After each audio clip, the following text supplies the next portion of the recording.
What is a 20 strength character capable of in Baldur's Gate 3? Are we talking Superman level strength? No, we can just go ahead and get that right out of the way right now. Superman's strength is way higher than 20 if we put him into the D&D universe. And if you want to know how much higher, you're going to have to let me do some math and get back to you on that later. Welcome back, travelers. I'm glad to see you made it. I'm Colo, and today I want to talk about the main stats in D&D, focusing on strength in this video, and find out what mastering it would actually look like. In the player's handbook, we can see that a score of 10 in any of these stats is considered to be the average Joe's level of mastery, while a score of 20 would make you one of, if not the best person in the world at that particular skill. It's difficult to scale some of the stats because they represent abstract things like how well you can recall information or how perceptive you are. Luckily, the player's handbook actually gives us a few numbers that we can use to try to scale some of the stats to. Firstly, let's take a look at the adventuring section, where we can see that 8 hours of travel per day is considered the normal amount and can be done without suffering any negative effects. If your character needs to travel for longer than this, they will suffer a penalty to their perception, leaving them vulnerable to walking into an ambush or a trap that they didn't notice because they were trying to move on further than they should have. They also have the potential to become exhausted if they push on for too long. The average listed travel speed is 3 miles per hour for a potential 24 total miles per day across normal terrain. A real-life marathon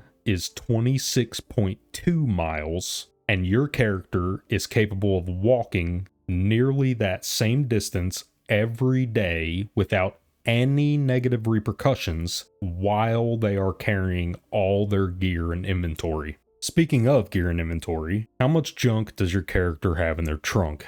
Your strength score is what we're going to use to determine that number. Back to the handbook. In the lifting and carrying section, we're given the formulas we need to see how strong 20 strength actually is. In order to calculate carrying capacity, you take your character's strength score and multiply it by 15. This gives you the amount of weight in pounds that you can carry. In order to calculate how much weight your character can push, drag, or lift, you would double that number, or strength times 30 for the actual calculation. So let's take a look at our average Joe and see what he's able to carry with his measly, incredibly embarrassing 10 strength. 10 times 15 is 150 pounds for his carrying capacity, and 10 times 30 is 300 pounds for his push, drag, or lift capacity. So to be clear about this, a 10 strength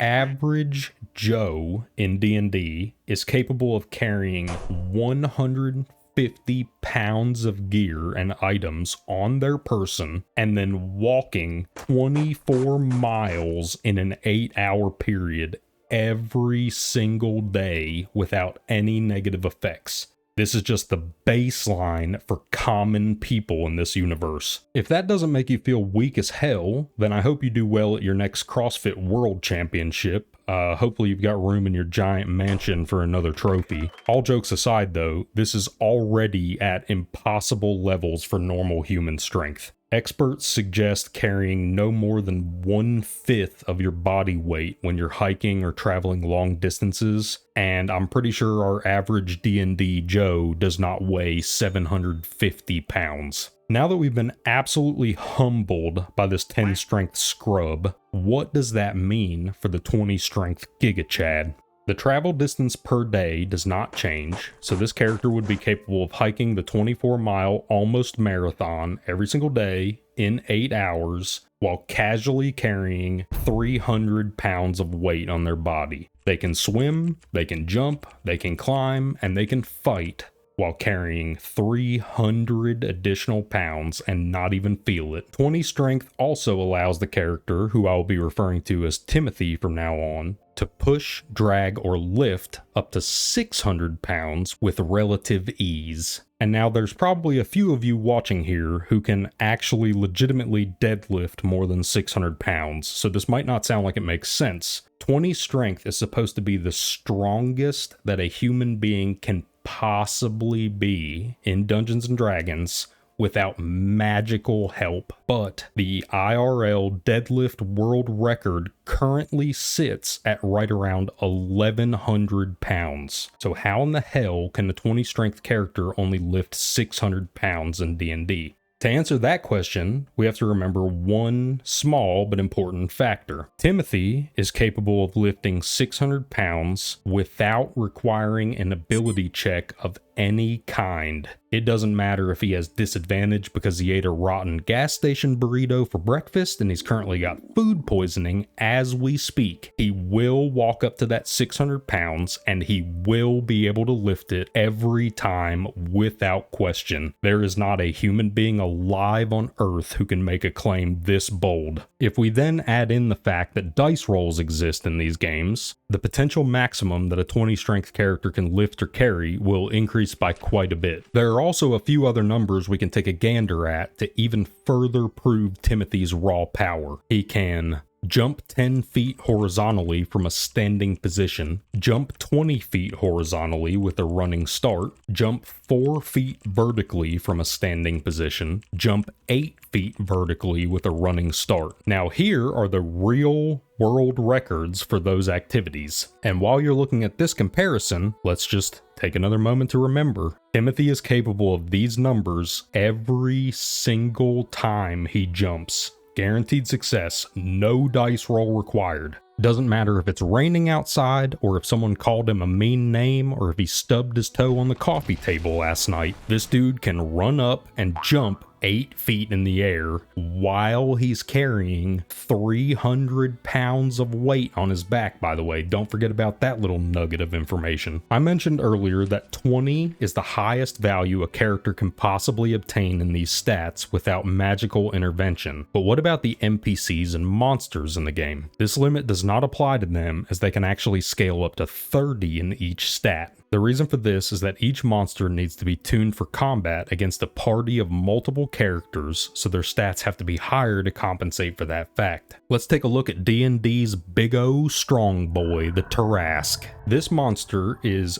gargantuan in size, which adds multiple additional multipliers onto its lifting and carrying strengths, on top of the fact that it has 30 strength. So how much weight are we actually talking about here? Back to the handbook, to the size and strength section right here. For each size category above medium, double the creature's carrying capacity and lifting weights. Medium is 3 sizes below gargantuan, so we'll have to double the number 3 times. A medium character with 30 strength would be able to carry 450 pounds casually, so 450 is the number that we will be doubling. This leaves us with a total of 3,600 pounds of casual carry capacity for the gargantuan version of a 30 strength character. That's absurd to imagine, but we are also talking about a creature that's upwards of 64 feet tall, weighing in at up to 128 tons. So being able to carry 3,600 pounds on its back isn't exactly as impressive as it might first seem.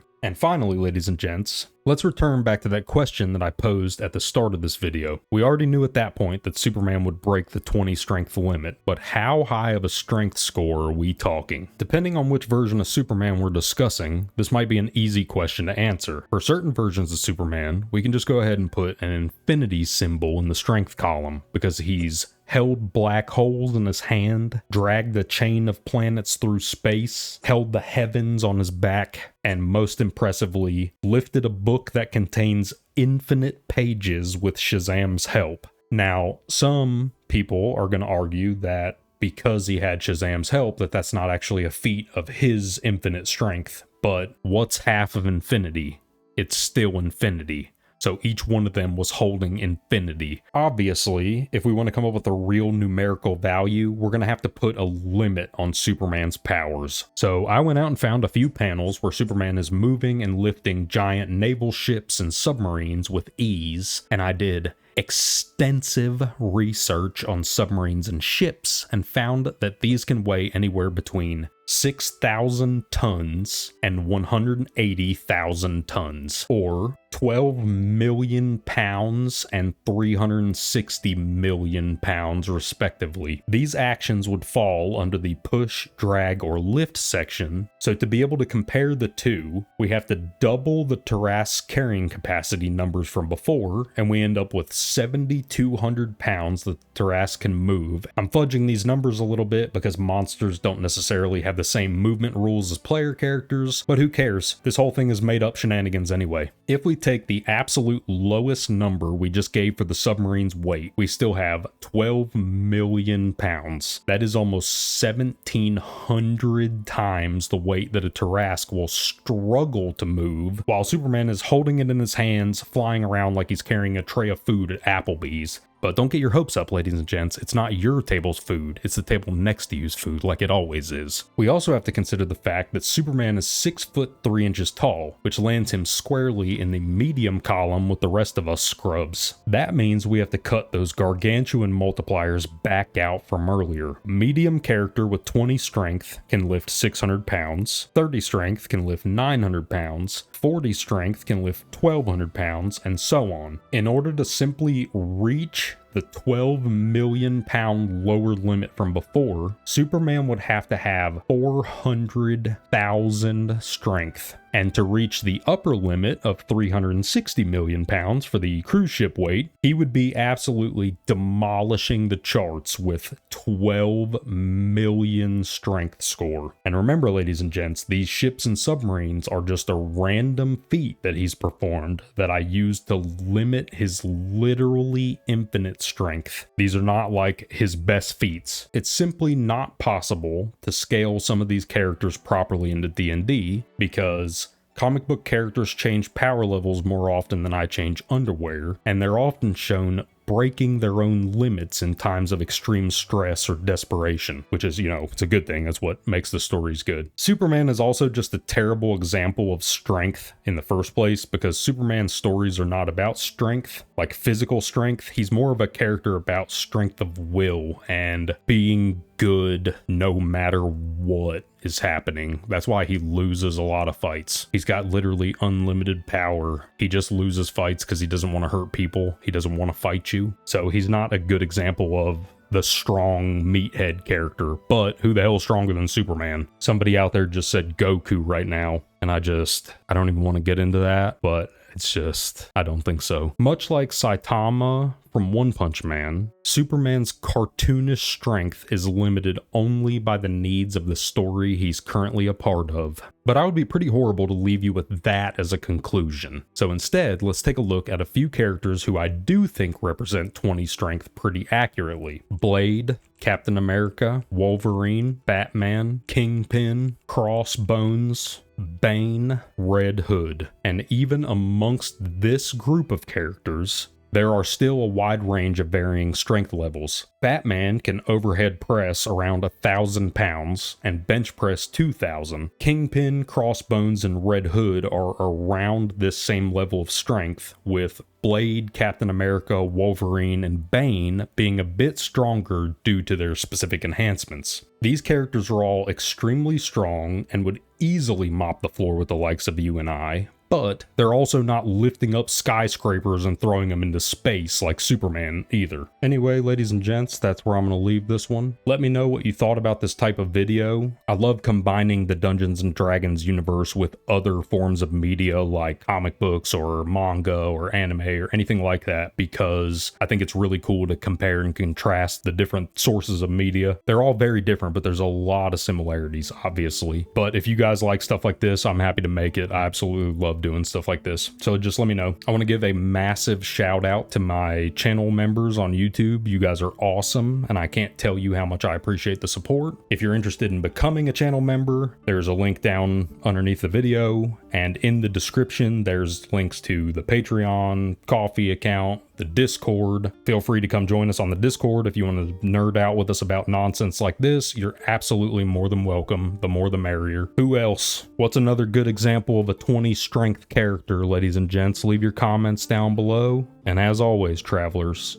I am glad you got to see me. Do your best to stay alive out there. Until next time, see ya.